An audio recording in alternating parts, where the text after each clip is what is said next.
tráfego. Pouquíssimo tráfego, nada, quase nada na de raça, tráfego. na Tipo raça. assim, vendia R$2.000 por mês. Era na raça. Até que um dia a gente pensou em desistir. Não, a gente pensou em desistir 3 vezes. 3 vezes. Não, pastor. Um dia não, 3. Por quê? O site não vendia nada, a gente estava começando, o site bem caseirinho, bem Tabajara, bem limitado, né? E aí o Eduardo lá não era um cara muito bom para poder nos prestar uma ajuda lá. E aí um dia eu falei assim, vamos acabar com o site? Eu falei, Diogo, vamos, cara. O negócio do mercado tava indo bem. Eu falei, não, vamos acabar com esse negócio de site, Diogo. É ele que mexe, o Diogo que é o TI. Eu falei, não, Diogo, quero ver você sofrer, não. Vamos, para esse negócio aí. Lutando, no fim dá 2, 3 mil, eu falei, não dá. Isso era o que vendia, 5 mil. Aí eu falei, Diogo... Aí o Diogo falou, beleza, amanhã eu vou desligar o site. Fechou, pastor. No outro dia de manhã, chegamos lá, tinha um pedido de um cliente de R$1.000. Um pedido só. Um pedido só. Falei, Diogo, não, agora de e-mail, né? Vamos. E aí vamos, beleza. Aí, mesma história, o cara também dando mancada, papapá.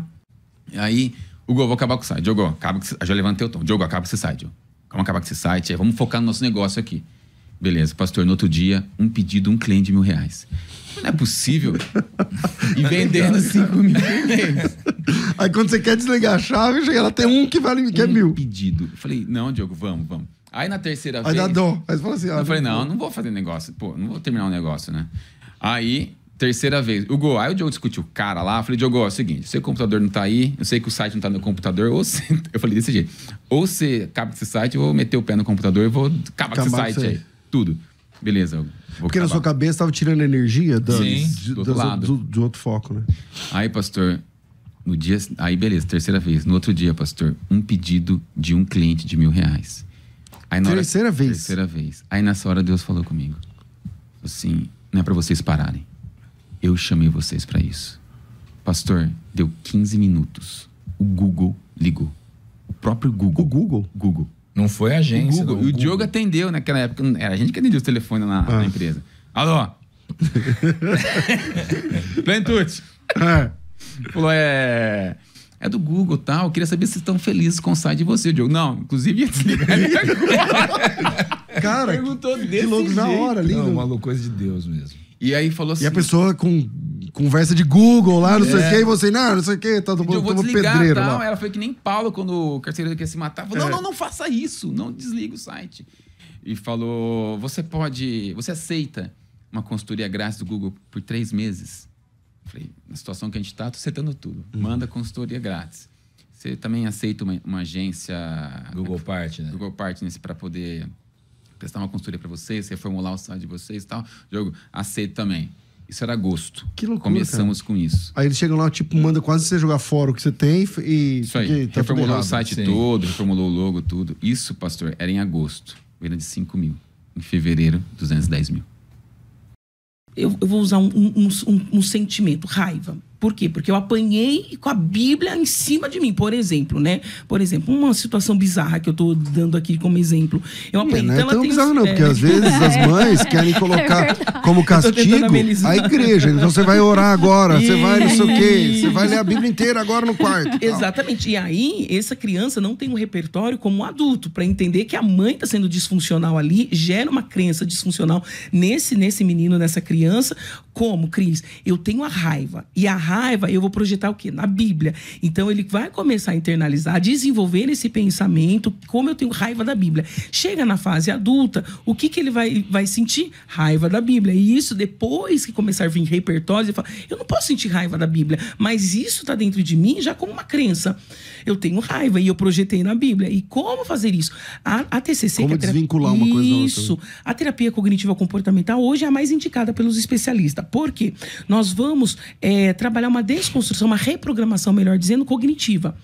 Que aí entra esse desvínculo, que não é necessariamente a Bíblia, mas é aquele sentimento que ele teve a partir dessa experiência. Cris, todo mundo desenvolve um toque. A Bíblia não tem nada a ver com isso, a igreja não tem nada a ver com isso, Deus não tem nada a ver com isso, mas foi sua mãe. Exatamente, que aí é uma reprogramação, né? Mas, Cris, quer dizer que todo mundo que passou isso sofre toque? Não, porque o toque tem diversos fatores, como bem colocado aí o pastor. Tanto a liderança, como o meio familiar, social.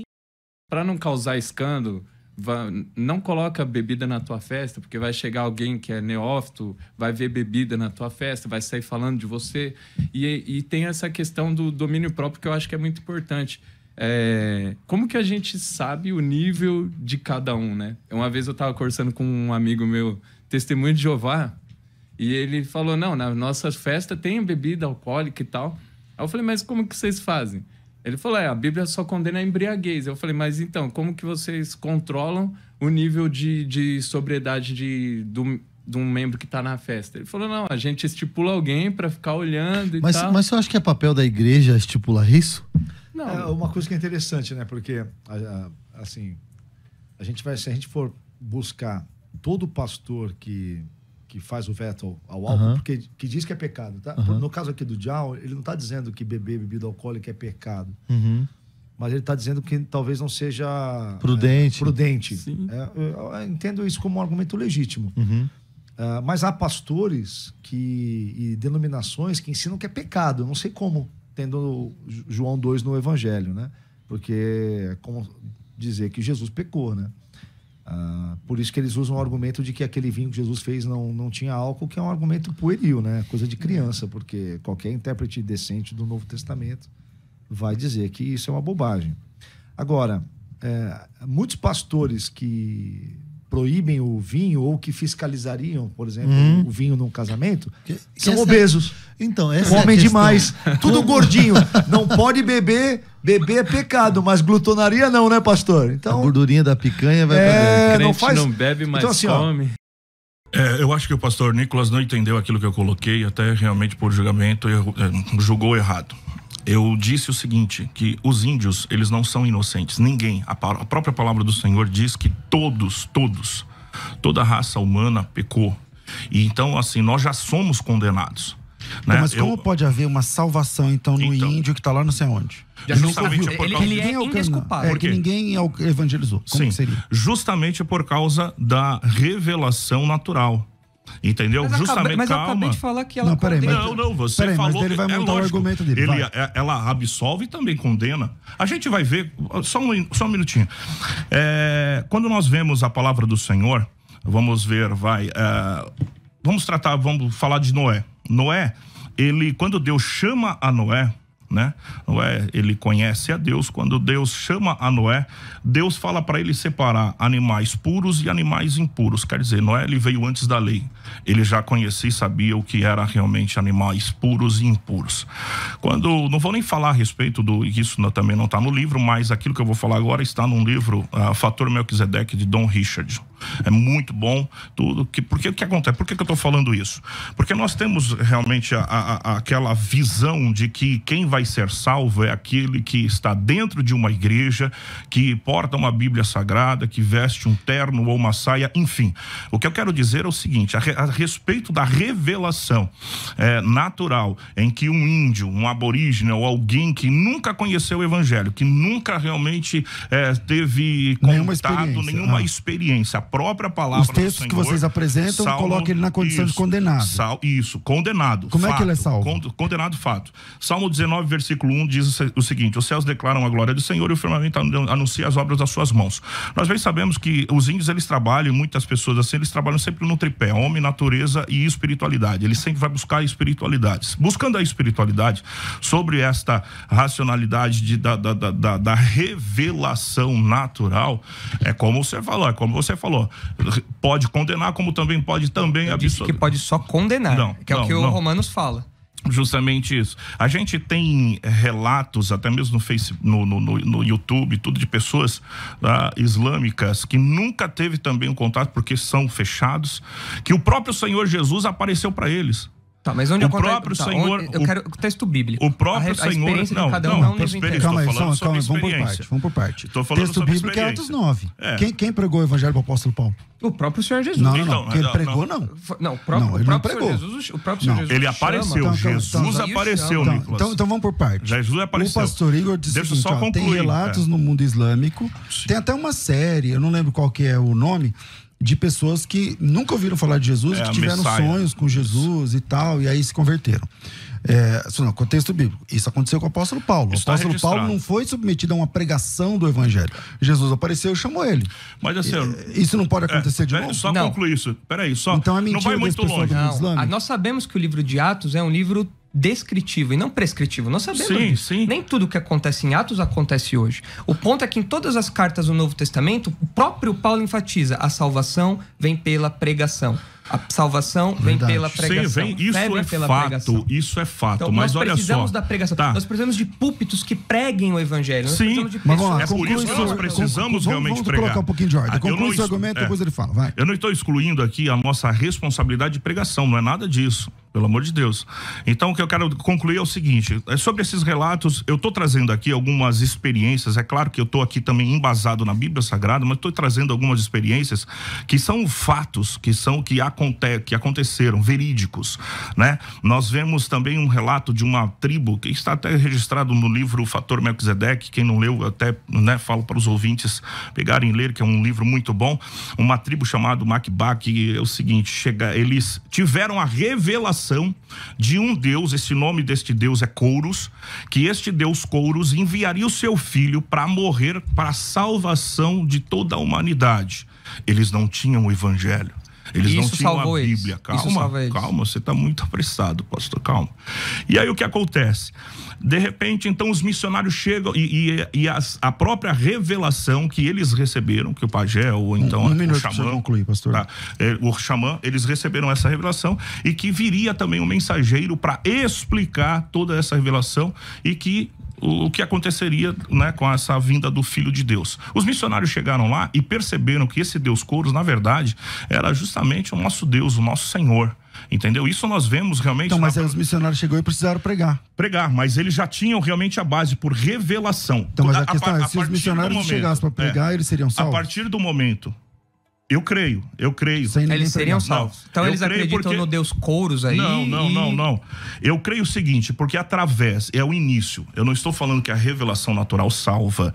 Ela é o início de uma base para se chegar realmente à salvação. Ok, pastor Nicolas. Eu acho que o que o pastor Igor está fazendo, na verdade, é confundindo um chamativo, um ponto de contato no evangelismo com a mensagem do evangelho. O apóstolo Paulo, quando chegou lá naquele bando de deuses lá, ele não falou: o Deus desconhecido, Deus revelou a vocês o Deus desconhecido lá atrás, mas na verdade o Deus desconhecido é o Deus de Israel. Não, ele fez um ponto de contato. Olha, há um Deus que vocês não conhecem. E tem uma história a respeito disso. Mas a Bíblia não fala a respeito dessa história. Nós temos que nos ater à Bíblia. Sim. E o Deus desconhecido ali, Paulo faz uma conexão, mas ele não diz que o Deus desconhecido ali naquela estátua era Javé. Ele diz o seguinte, ó: esse Deus que vocês honram sem conhecer é esse que eu prego. É uma conexão, mas ele não está falando que Deus revelou-se, é isso que eu quero dizer. Deus, como o pastor Igor disse, Deus não revelou-se aos gregos como um Deus desconhecido.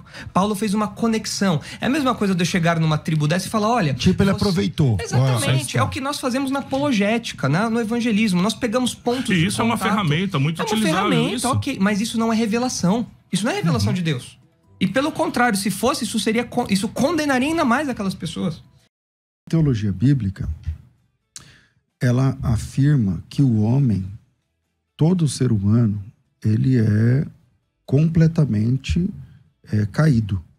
Esse aí é o básico, né, da ideia da soteriologia. A integridade foi pelo ralo. A soteriologia. Não existe íntegros. Não existem pessoas íntegras. Eu entendo o que o pastor falou como integridade do ponto de vista de homem social. Já discordo de você a partir de Jesus. Eu já concluo. Teologia bíblica eu já concluo. Sempre que você falar de teologia, você está falando de uma arquitetura humana. Toda teologia é humana.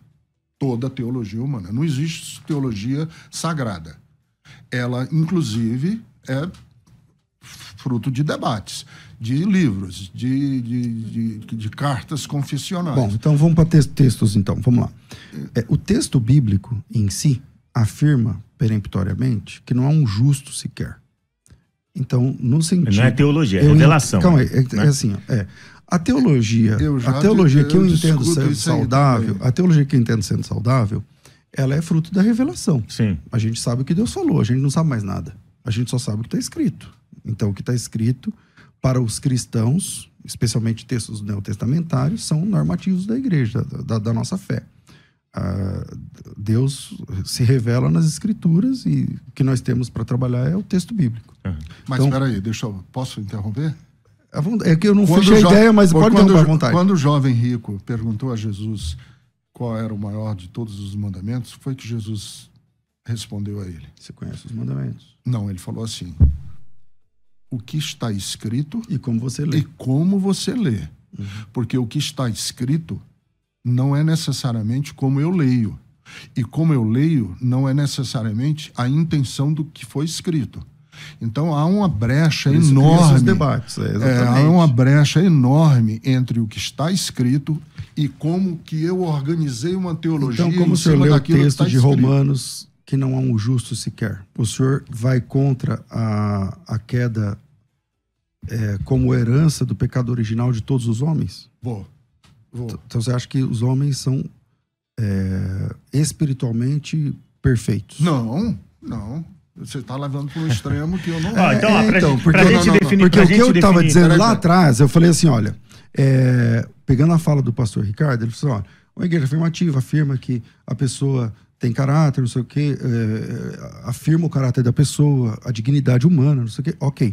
Eu entendi essa sua abordagem como sendo uma abordagem sociológica, obviamente. Não, porque teologicamente falando, biblicamente falando, dentro das 4 linhas do Novo Testamento, não há um justo sequer. Mas então eu queria essas 4 linhas do Novo Testamento, elas são mais largas. Vamos frear aqui, peraí, vamos frear aqui primeiro. Vamos voltar aqui à questão essa distinção entre teologia e Bíblia, ela é muito saudável, né? A teologia é um esforço humano e a Bíblia é uma autorrevelação divina, portanto... Então a gente parte daí, o movimento de Deus em relação ao homem, a revelação na Escritura, a autorrevelação de Deus, e a teologia é um movimento humano em relação a Deus, em direção a Deus. Mas o Senhor reafirma aquelas noções clássicas dentro da história dos 20 séculos de pensamento cristão sobre que foram se formando a respeito da teologia da Escritura. A Escritura é autoritativa, portanto, ela é inspirada, ela é autoritativa, ela é inerrante, ela é suficiente, e os homens é que vão desenvolvendo a sua interpretação em relação a ela, mas ela continua sendo, ela é inspirada e autoritativa. Esse é um conceito platônico.